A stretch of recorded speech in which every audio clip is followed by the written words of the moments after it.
बातमीचे प्रायोजक आहेत हॉटेल रोहित।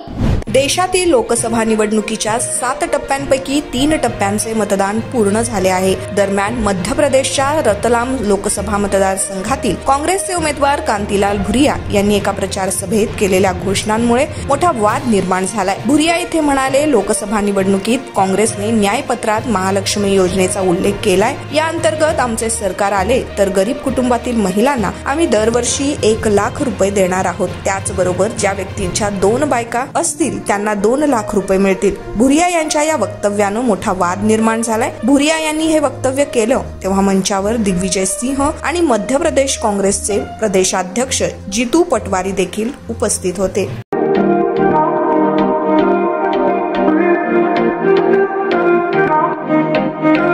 सोलापुरात व्हेज नॉन व्हेज जेवण मिळण्याचं एकमेव ठिकाण हॉटेल रोहित। चवीला टेस्ट हॉटेल रोहितचे जेवण बेस्ट। बर्थडे पार्टी, कार्यक्रम, विविध पार्टींचे ऑर्डर्स ही स्वीकारले जातील। ग्राहकांसाठी खास पार्सलची सोय। आमचा पत्ता हॉटेल रोहित, 7 रस्ता अपोजिट कारीगर पेट्रोल पंप, सोलापूर।